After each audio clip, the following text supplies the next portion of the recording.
राधे राधे सभी को। अभी हमने राधा कृपा कटाक्ष का पाठ किया है और अब हम श्री कृष्ण कृपा कटाक्ष का पाठ करेंगे उसके हिंदी अनुवाद के साथ। राधा कृपा कटाक्ष का पाठ तो मैंने यूं ही आपको पुस्तक से पढ़कर बताया, लेकिन अभी मैं कृष्ण कृपा कटाक्ष का पाठ पढ़ूंगी भी और साथ में उसके साथ उसका अर्थ भी पढ़ूंगी। थोड़ा सा समय लग सकता है, धैर्य से आप वीडियो को देखिएगा और अच्छा लगे तो कृपया करके लाइक और शेयर भी कीजिएगा। जय जय श्री राधे। श्री कृष्ण कृपा कटाक्ष स्तोत्र। भजे ब्रजैक मंडनम समस्त पाप खंडनम सुभक्ति चित्तरंजनम सदैव नंद नंदनम सुपिच्छ गुच्छ मस्तकम सुनाद वेणु हस्तकम अनंग रंग सागरम नमामि कृष्ण नागरम मनोज गर्भ मोचनम विशाल लोल लोचनम विधूत गोप शोचनम नमामि पद्मलोचनम करारविंद भूधरम। ऊपर जो बिंदी है वो माँ की रम। करारविंद भूधरम स्मितावलोक सुंदरम महेंद्र मानदारणम नमामि कृष्ण वारणम। ब्रज मंडल के भूषण तथा समस्त पापों के नाश करने वाले, पापों को का नाश करने वाले सच्चे भक्त के चित्त में विहार कर आनंद देने वाले नंद नंदन का मैं सर्वदा भजन करता हूँ। जिनके मस्तक पर मनोहर मोर पंखों के गुच्छे हैं, जिनके हाथ में सुरीली मुरली है, जिनके हाथ में सुरीली मुरली है तथा जो प्रेम तरंगों के समुद्र हैं, उन नट नागर श्री कृष्ण भगवान को मेरा नमस्कार है। कामदेव का गर्व नाश करने वाले बड़े बड़े चंचल लोचनों वाले, यानी कि बड़ी बड़ी कमल के समान उनकी आंखें हैं।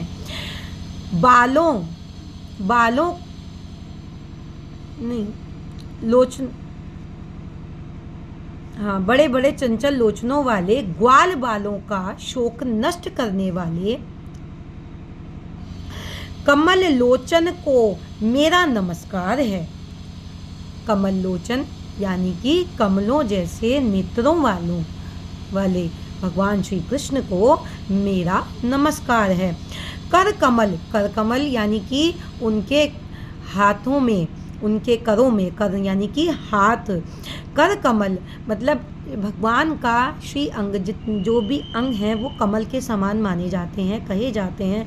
इसलिए हम हर चरणों के साथ भी चरण कमल, कमल लोचन और कर कमल हम इस तरीके से उच्चारण करते हैं। कर कमल पर गोवर्धन पर्वत धारण करने वाले, मुस्कान युक्त सुंदर चितवन वाले, इंद्र का मान मर्दन करने वाले गजराज के सुदृश मत श्री कृष्ण भगवान को मेरा नमस्कार है। कदम्ब सूनु कुंडलम सुचारु गंड मंडलम ब्रजांगनैक वल्लभम नमामि कृष्ण दुर्लभम यशोदया समोदया सगोपया सनंदया युतम सुखैकदायकम नमामि गोपनायकम सदैव पाद पंकजम मदीय मानसे निजम दधान मुक्तमालकम नमामि नंद बालकम सदैव पाद पंकजम मदीय मानसे निजम। अच्छा दोबारा हो गया।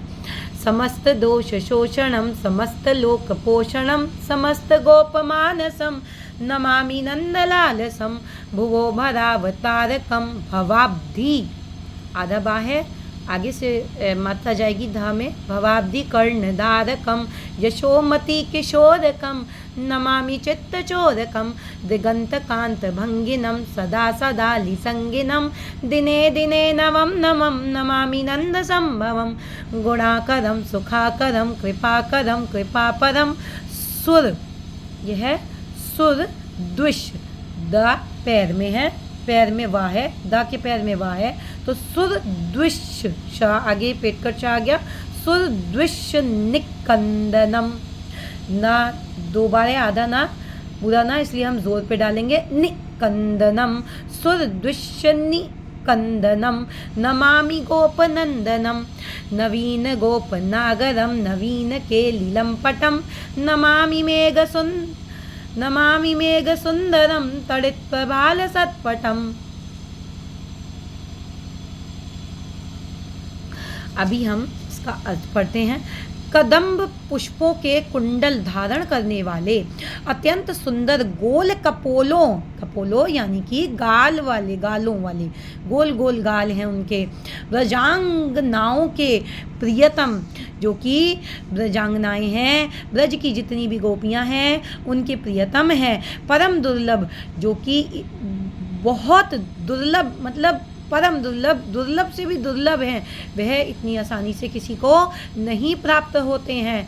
आपके मन में सच्चाई होगी, अच्छाई होगी, किसी के लिए द्वेष नहीं होगा, तब जाकर आपको श्री कृष्ण प्रभु प्राप्त होंगे। श्री कृष्ण भगवान को मेरा नमस्कार है।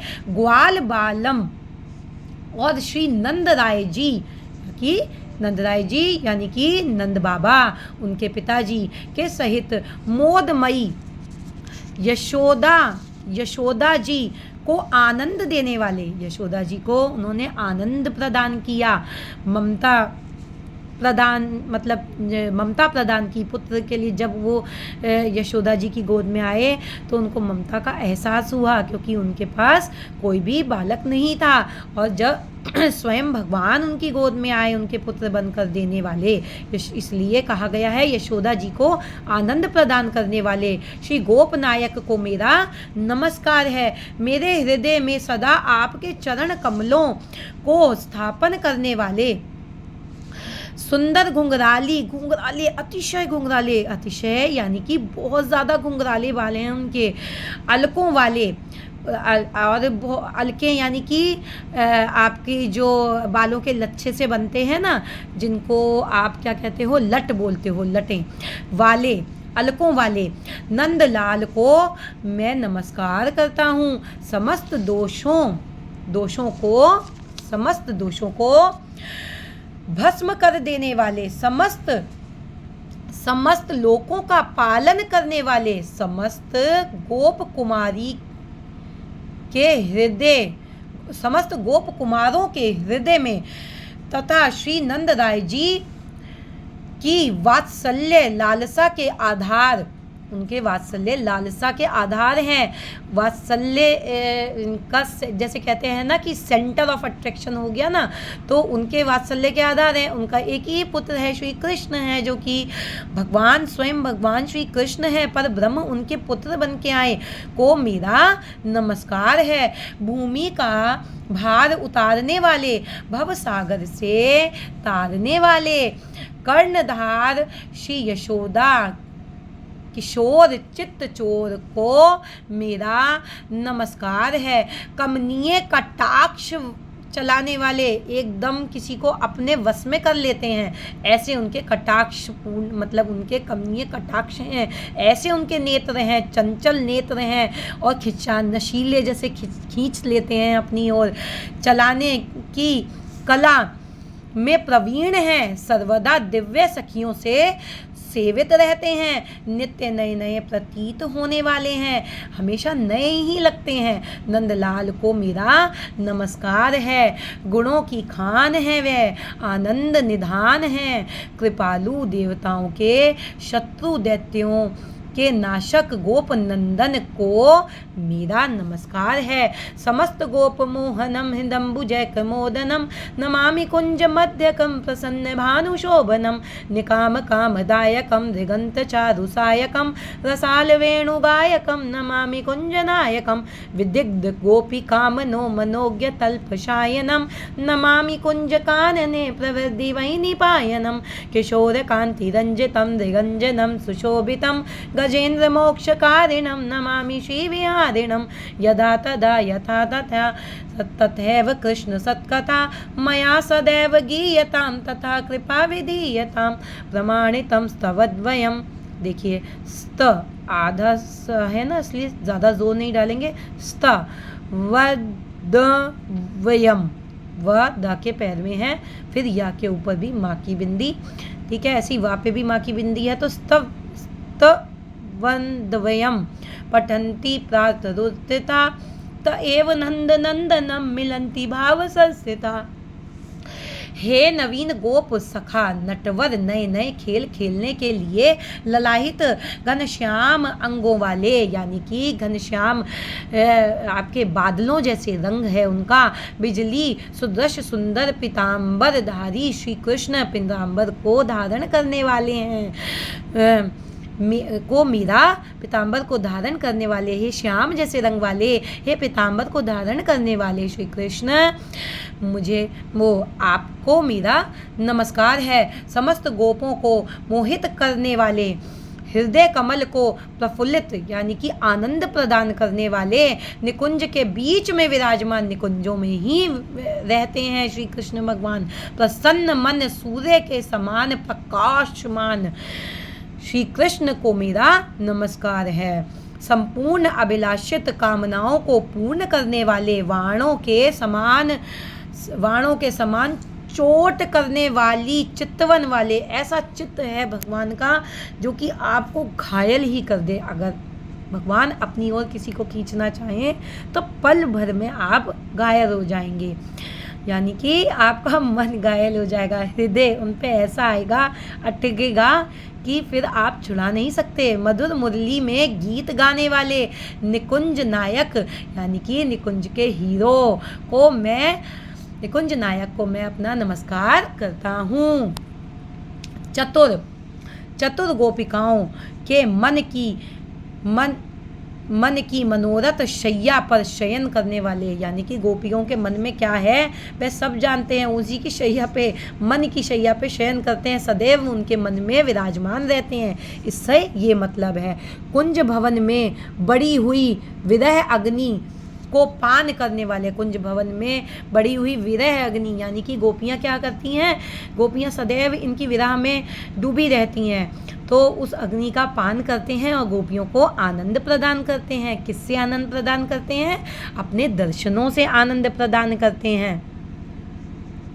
गोपिकाओं के मन की मनोरथ करने वाले तथा श्री विश्वभानु किशोरी की अंग कांति से जिनके अंग झलक रहे हैं, और विश्वभानु जी की किशोरी यानी कि हमारी प्यारी से श्री लाडली राधा रानी के ही अंग कांति से, अंगों की चमक से श्री कृष्ण के अंग चमक रहे हैं, ठीक है, झिलमिल करते हैं, उन्हीं की अंग कांति से करते हैं, जिनके नेत्रों में अंजन शोभा दे रहा है, यानी कि काजल शोभा दे रहा है। आधा आधा सा आँखियों में काजल लगाते हैं, पूरा नहीं। गजराज को मोक्ष देने वाले तथा श्री जी के साथ विहार करने वाले, कुंजों में श्री जी के साथ सदैव विहार करते रहते हैं, नई नई क्रीड़ाएं करते रहते हैं, लीलाएं करते रहते हैं, करने वाले श्री कृष्ण चंद्र भगवान को मेरा नमस्कार है। जहाँ कहीं भी जैसी परिस्थिति में मैं रहूं, क्या बोला गया है, मैं जहाँ कहीं भी जिस भी परिस्थिति में मैं रहूं, सदा श्री कृष्ण भगवान यानी कि श्री कृष्ण चंद्रजू की सरस कथाओं का, उनकी लीलाओं का, उनके बारे में, वो कैसे दिखते हैं, कैसे लगते हैं, कैसी चितवन है उनकी, जब हम शास्त्रों से पढ़ते हैं, गुरुजनों से सुनते हैं, तो उनका हमें जिक्र सब में करना चाहिए। द्वारा सर्वदा गान होता रहे। यही क्या मांगना चाहिए हमें, यही वरदान, यही आशीर्वाद मांगना चाहिए, क्योंकि इससे बड़ा आशीर्वाद कोई नहीं है भगवान का कि आपके मुख से, आपकी मुखवाणी से उनके नाम का स्मरण भी हो और कथाएं भी कही जाएं। कथा कहने के लिए कोई ज़रूरी नहीं है कि आपको उनकी खास कोई कथा पता हो। अगर नहीं पता है तो आप जानिए उनके बारे में, अन्यथा उनकी लीलाओं को सुनेंगे ना तो आप इतने खो जाएंगे उनकी लीलाओं में कि आपके मुख से आपका मन चाहेगा कि आप उनकी लीलाओं को किसी को बताएं, और जब आप बताएंगे तो स्वयं ही भगवान के नाम का गुणगान हो जाएगा। श्री कृष्ण कृपा, ये क्या बोला गया है, गान होता रहे, बस ऐसी कृपा करें। श्री कृष्ण कृपा कटाक्ष स्तोत्र तथा श्री राधा कृपा कटाक्ष स्तोत्र, इन दोनों सिद्ध स्तोत्रों का जो प्रातः काल उठकर भक्ति भाव में स्थित होकर नित्य पाठ करते हैं उनको अवश्य साक्षात श्री कृष्ण मिलते ही हैं। ये प्रमाण है, ये हमारे गुरुओं ने भी प्रमाण दिया है कि हमको भगवान मिलते ही हैं। और मैं आपके सामने और भी पाठ लेकर आऊँगी जिनसे कि हमें ये कहा गया है भगवान के अनुभव होते हैं। जो ये कहते हैं भगवान नहीं मिलते, अच्छा अनुभव होने का मतलब ये नहीं है कि वो आपके सामने आए छड़ी लेके और चमत्कार करने लगें। आपका मन निर्मल होने लगता है, आपके मन में लोगों के लिए अच्छे विचार आने लगते हैं, आपका मन नहीं करता झूठ बोलने का बिल्कुल भी, आपका मन करता है सदैव मैं प्रभु का गुणगान करूं। चलो आज उनके बारे में ऐसे बताती हूँ, चलो उनके बारे में वैसे बताती हूँ, अरे वो जो मैंने कथा सुनी थी उस बारे में बात करती हूँ। ऐसा करके जब आप दूसरे को सुनाएंगे तो उसका मन निर्मल होगा। और अगर कोई नहीं सुनना चाहता है तब भी आप अपने आप ही आप बस बोलिए, उसके कानों के ज़रिए उसके अंदर तो उनका स्मरण जाएगा ही जाएगा, और प्रभु एक ना एक दिन उस व्यक्ति पर भी कृपा करेंगे। और जब किसी और पर कृपा होगी आपकी वाणी की वजह से, तो आपके ऊपर तो स्वयं ही कृपा हो जाएगी। इसलिए हमें किसी की बुराई करना, चार बातें सबके साथ बैठ के बोलने से अच्छा है कि हम भगवान का गुणगान करें और लोगों को भी आदत डालें कि हम भगवान के नाम का स्मरण करें और उनकी ही बातें करें। अगर आपको ये कृपा कटाक्ष मेरे पढ़ने के तरीके में कोई भी कमी लगी हो तो क्षमा कीजिएगा। और अगर आपको ज़रा सा भी आनंद आया हो, समझ में आया हो, आपको लगा हो कि मैंने सही से समझाया है, और तो कृपया करके लाइक कीजिएगा, शेयर कीजिएगा। मैं जानती हूँ मेरी आवाज़ में लय नहीं है, मुझे गाना सही से नहीं आता, मगर मुझे लगा मुझे आपके सामने ये कहना चाहिए, तो इसलिए मैंने कह दिया। जय जय श्री राधे श्याम।